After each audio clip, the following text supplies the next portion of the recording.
Hero bụ kaije kemeye. That is obi Maazị Nnamdi Kanu nweru.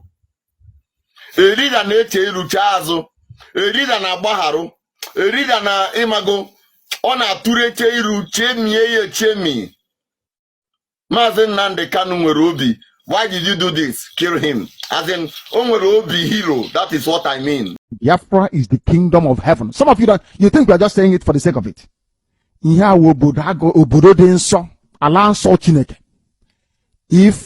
Chukwokika Biama or Yahweh Yeshua is to come.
Hello, Biafrans. Welcome to Magnetic Dix TV.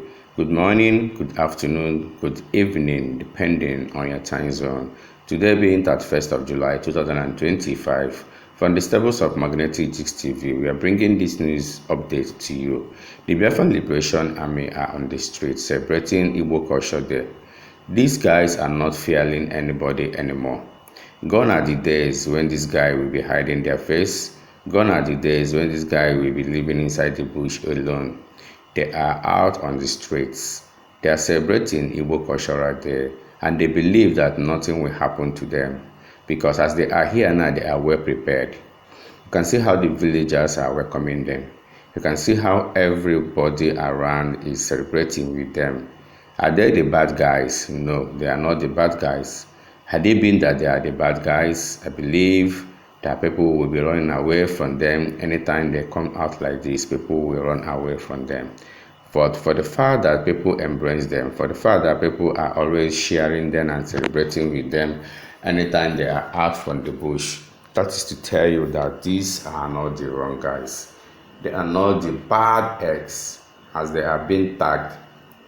You know, from the side of the DOX, Chinasamoru, Ikenga Uruago, and some other guys, they are so well giving out bad news about these guys.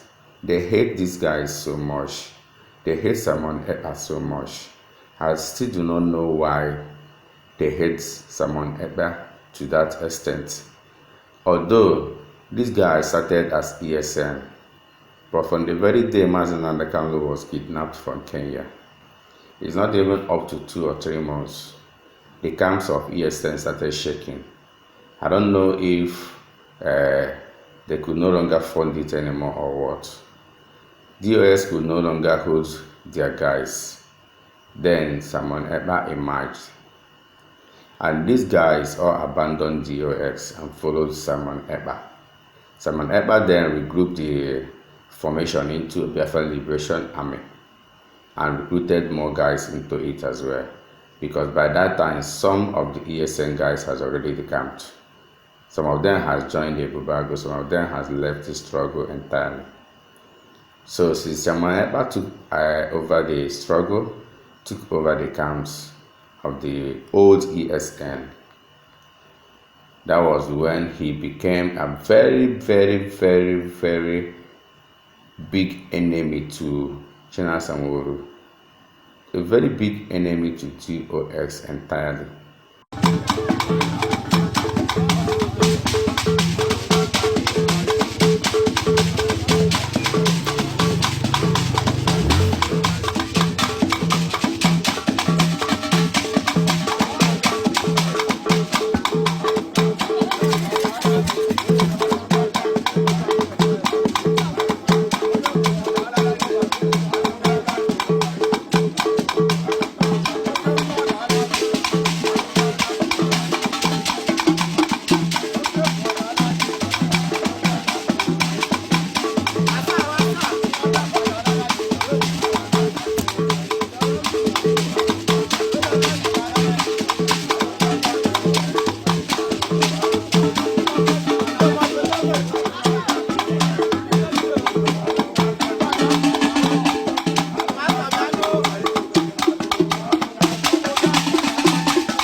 Boy, boy, onye gbasara Biafra karịa na ha si a ga-esi ezuwe ezuwe nne ọ na-agbasara Biafra sef a na-ezuzo ezo dị a.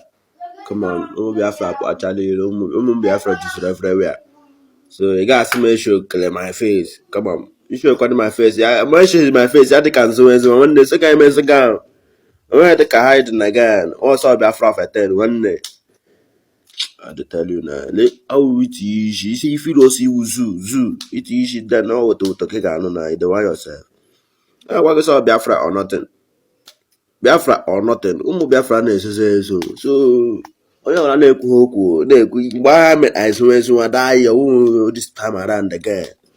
Oh no, this time around now, but go. You don't come out. You say you don't come out. So I went to hiding again. Okay, what? So, we don't know about Biafra or nothing.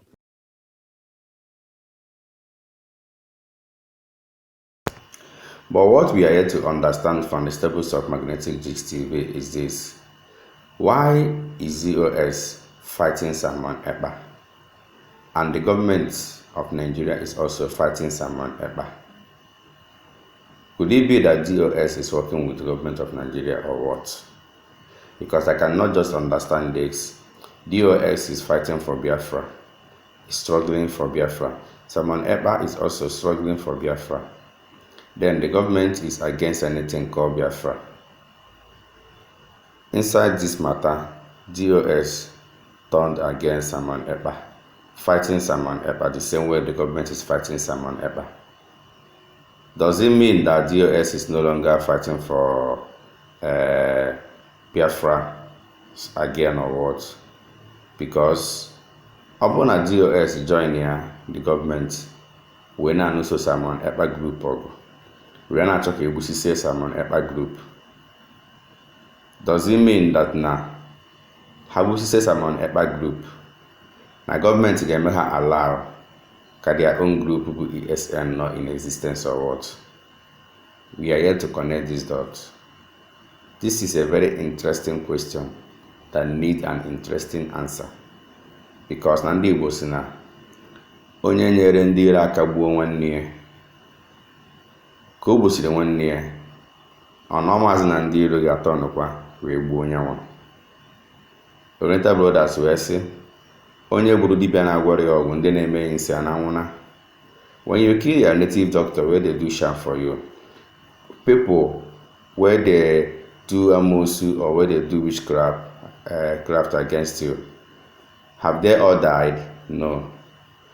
Then if DOS helped Nigerian government to kill Simon Ekpa groups, does that mean that Nigerian government will allow DOS to exist with their ESN or IPOB?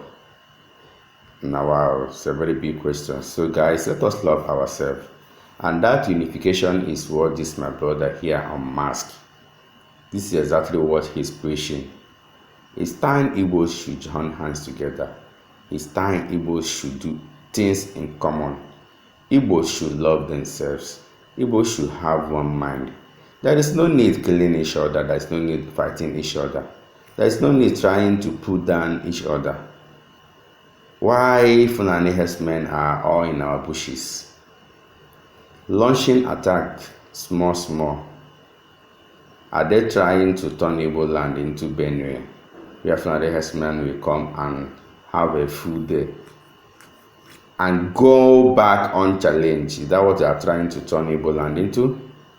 If our brothers can join hands together, like this group of people here now, do you think that Fulani herdsmen can face this group of people? Fulani herdsmen cannot do anything. Once Igbos are together, once Igbos join hands together, Fulani herdsmen is a bygone. They can't do anything at all in any Biafran land. Ịma onye Igbo na-eme business with onye Hausa. Eziokwu ka m na-agwa gị ha. Onye Igbo na onye Hausa na-eme business, ọ na-aka atụkwasị onye Hausa obi dan ya na onye Igbo ibie. Ebi m na Kano, ama m ihe m na-ekwu. Ịma nghọta mana mmụọ na-agwa gị ma ihe m na-ekwu. Onye Igbo na onye Hausa na-eme business, ọ ga-trọs onye Hausa mana ọ ma trọs nwanne ebe onye Igbo.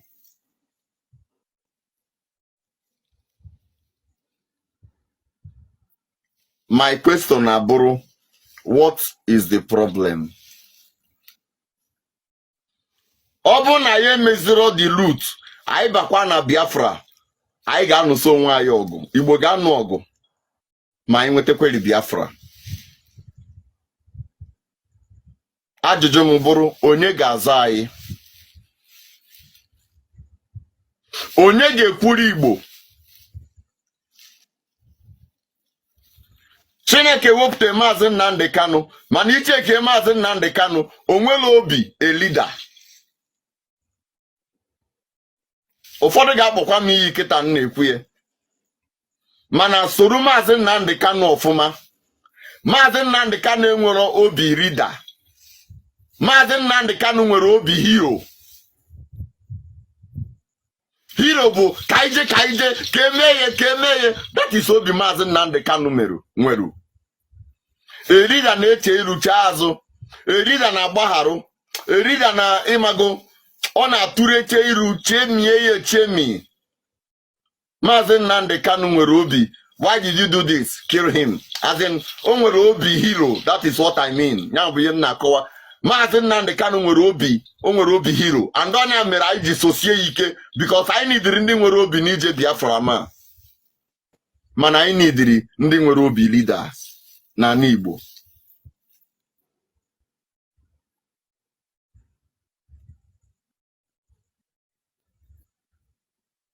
Ọ bụrụ na ihe m kwuru adịghị gị mma, marụ na eziokwu ka m kwuru, maka eziokwu na-eme gịnị? Eziokwu na-agba agba na ntị. Eziokwu adị mma na ntị, mana believe it or not, asịrọ m na Maazị Nnamdi Kanu bụ ajọ mmadụ, asịrọ m na ọ dị eme ọfụma. Ihe ese bụ na o nwere mmụọ leadership, mana o nwere mmụọ hero. Then ajụjụ mbụrụ, kedu the heroes of Igbo? Ọ bụzi maka na ejide Maazị Nnamdi Kanu anyị ncha niile atọ ute dị n'ele ana nakpuru. Ọ na-enwezi other heroes n'ala Igbo? Ọ bụrụ na ofu onye akpọ very dark man ga na-emenwu ihe ọ na-eme na Nigeria as a whole, ka ezi maka ala Igbo ofu onye ama mmenwu ihe ga-ada ụda n'ala Igbo. Kedu ihe kpatara ya? Kedu ihe kpatara ya? Onye ọbụla mind your business. Ọ gbasahụ m. Ala Igbo niile ọ gbasahụ m. Kedu mgbe ọ ga-agbasata gị? Yanwa bụ ajụjụ mmụọ na-ajụ tata.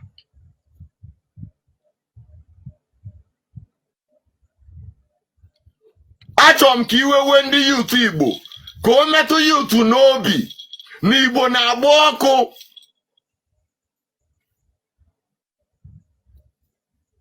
Igbo na-agba ọkụ. Igbo na-agba ọkụ. Ihe na-emebi n'ala Igbo. Igbo na-agba n'ọkụ. Igbo na-agba ọkụ. Ndị youth mee ihe kịta before ka anyị njọ. Igbo na-agba ọkụ.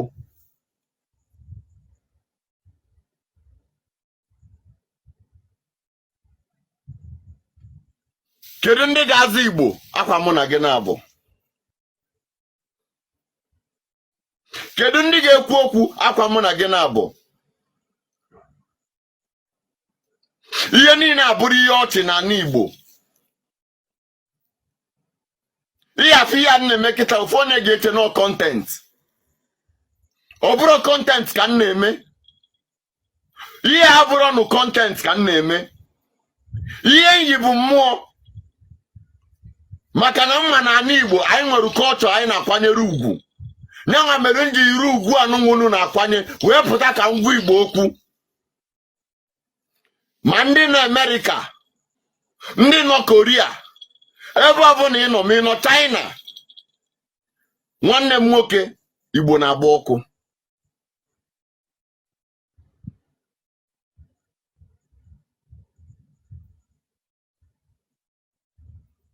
Kedu ihe anyị ga-egosi? N'elu Igbo kwudonwu n'ụkwụ ha. Igbo kwudonwu n'ụkwụ ha n'ụsa Nigeria ọgụ. Igbo bụ ha nwa bụ ndị so gbuo Ogbunigwe. Bụzie tata ka eji Igbo eme karikachọ. President Nigeria bụ Igbo. Anyị ncha niile na-eti Maazị Nnamdi Kanu, Maazị Nnamdi Kanu. President bịa n'Igbo na Anambra. Ndị niile a na-eti release Maazị Nnamdi Kanu n'ebe ahụ. O nwere ofu onye si release Maazị Nnamdi Kanu for us. Ọ bụgodị na ofu onye binitelu tie release Maazị Nnamdi Kanu, release Maazị Nnamdi Kanu, ndị ọzọ etinye ọnụ, ndị ọzọ before you know it, aharawe ya, etiwie na mgbe onye ọbụla etiwie. Ọ gbafuo onye ọbụla n'uche. Enwere onye si give us Biafra. Enwere onye si release Maazị Nnamdi Kanu. Kedu na ihe mere ndị Igbo?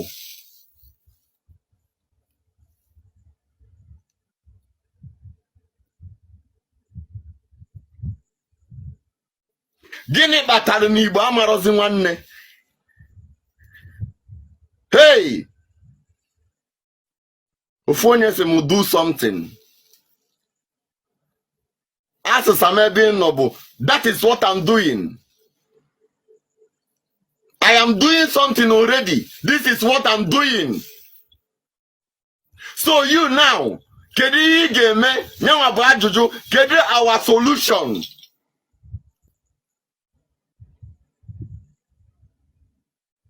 Kedu ka ige si anapụta Igbo.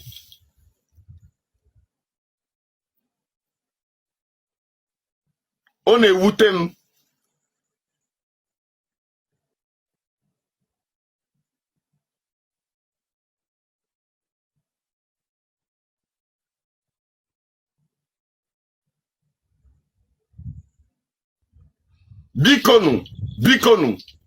Bikonu nji obi Chukwu okike abịa ma na-ayọ onye ọbụla.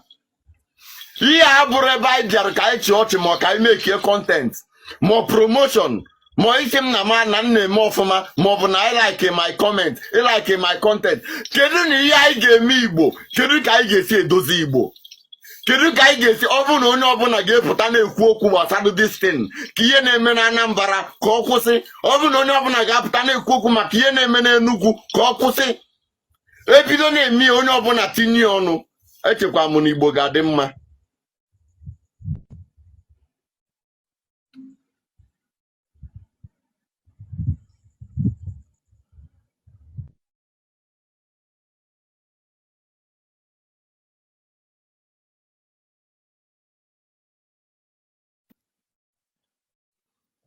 Ọ dị njọ isi na Igbo dị against Igbo. Enyochawakwa n'ihe na-eme na Ghana kịta, enwekwa ike ọ bụrụ na aka onye Igbo dị na ya.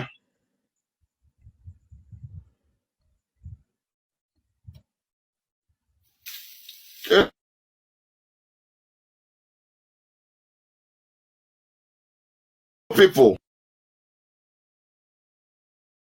Igbo people, ma ọ bụ na onye Igbo jekwa gwa ndị Ghana or the youth of Ghana nara ego na ha ekwekwana ka ihe a mee. Kedu na ihe mere ndị Igbo?